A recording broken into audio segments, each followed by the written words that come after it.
Happy New Year! It's that time of year when I like to reflect back on what happened. But as the last 2 years have been an ongoing dumpster fire, instead, I'll be looking at the great games I've played. So without further ado, here's my list of the top 3 games of. No, wait. I can never narrow this down to just 3 games. How about the top 5 games of 2021? Starting with number 5, it's Returnal. For me, Returnal came out of nowhere. This was a total shock and surprise for me, and it was a lot more fun than I expected it to be. The game is fast-paced, and I love the time loop element. The visuals are nothing short of cinematic. I felt like I was living out a new Alien movie, but like a good one for a change. The game really showcases some of the new features of the PS5. This was the first game that made me enjoy the haptic feedback, and the ray tracing is wonderfully gorgeous. I mean, the storyline is really interesting. It's a lot of fun to play. The gameplay is fast and intense. This game killed me more than any other game this year, by far. But I never got upset with it. I never got frustrated with dying over and over. It felt like it was intentional, and I was constantly improving. So I really enjoyed the guns, the power-ups, the gameplay, the aliens, the exploration. It's a lot of fun to play, and I look forward to what the studio does next, now that they're part of PlayStation Studios' larger umbrella. And now, on to my number 4 pick. It's Nier Replicant 1.22. I've been a fan of this series since Drakengard 3. Honestly, the trailers for Drakengard 3 just made it seem like a game I had to play. Go look it up. I'm serious. They are beautiful. So, after going through that game and fighting its terrible last boss, I decided to go back and play Drakengard 1 and 2. And then I found out about Nier Gestalt. I liked the Western version of Nier a lot, and when Nier Automata came along, I was totally ready for it. Automata is an amazing game. But this is about Nier Replicant, and the remaster, Replicant 1.22, is absolutely great. This game does not disappoint.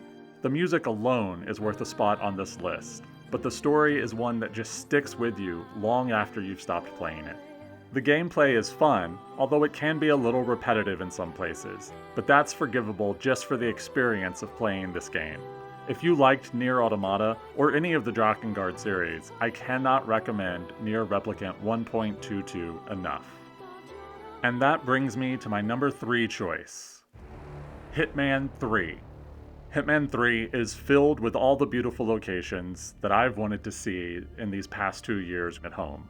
As someone who really enjoys traveling but hasn't been able to go anywhere, I find myself just stopping sometimes to admire the scenery in this game. But Hitman doesn't just allow you to visit exotic destinations. I also get to meet interesting new people and then kill them in utterly ridiculous ways. Hitman 3 is the perfect game to just jump into and out of when you only have half an hour to play. You can pick up a contract, set up some elaborate disaster, or just go in guns blazing. It doesn't matter. Because of that, I felt like I was able to play Hitman 3 on and off at some point every month this year.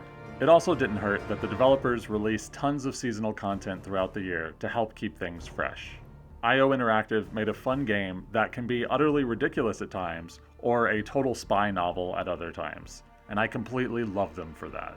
If you've never played Hitman before, there's a free version that gets tons of updates every couple of months. Also, you can probably find a ton of videos on YouTube of people just doing the craziest things in this wonderful sandbox. I might even link one right here. I highly recommend checking it out if you haven't. But now, on to my number 2 pick. Resident Evil 8. Resident Evil Village? Resi8. Whatever. Congratulations, Capcom. It doesn't feel terrible to be a fan of Resident Evil anymore. 2 games in a row have been total triumphs. Resident Evil 7 was great, and Village is better in just about every way. This was peak Resident Evil for me. Scratch that. This was like 4 really good Resident Evils, all with a single narrative. I really enjoyed the castle, the characters in the castle. You have the kind of haunted mansion vibe. The dam and the factory were also fun. I know some people had problems with the factory, but it wasn't that bad because by that point you had tons of weapon and were really comfortable with the game. This is another very self-aware game with a good story and developers who clearly cared about these characters, this world, and the people playing it. Resident Evil 8 wraps up a lot of the past plot points from games going all the way back to the very beginning of Resident Evil, and it sets up new stories for future games as well. It made me really hopeful for the future of Resident Evil again. Capcom, please, please keep this up. And time for my number one pick. Right after this honorable mention. No Man's Sky. What best of list would be complete without an honorable mention?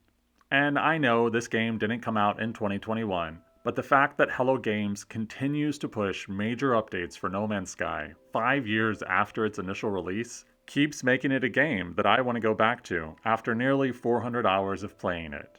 Whenever picking another game to play is just too difficult to decide, I'll just start playing No Man's Sky and the hours will literally fly by.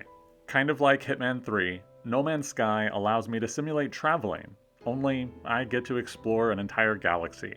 And there's usually something new to check out every time I play it. This year saw the release of new expeditions and another major update in the form of the Frontiers update. And the choice to revisit the limited time expeditions was really nice, as I had missed out picking up the Normandy for Mass Effect the first time it came around. For me, No Man's Sky is the boxed macaroni of gaming. It isn't pretentious, it can sit in the cupboard for a while, it never really gets old, and it's always delicious to eat. Finally, we come to my number one pick. Metroid Dread. Speaking of no longer feeling bad to be a fan of a franchise, Metroid Dread came in and knocked it out of the park for me. Everything about this game was fun. I don't really know what more I could say about Dread that I haven't already said in my review of Dread, linked somewhere over here. But it's a really great game. If you haven't played it, I highly recommend it, even if you've never played a Metroid game before. I played through Dread 4.5 times since it came out in October, and that's a lot for me. I'm usually not one to replay games over and over. Literally only a handful of titles hold that honor for me. I play through games once, maybe twice, but I'll probably finish this 5th run of Dread in the next couple of days. That puts Dread in my top 10 most replayed games ever. And for that reason alone, Metroid Dread is my game of the year.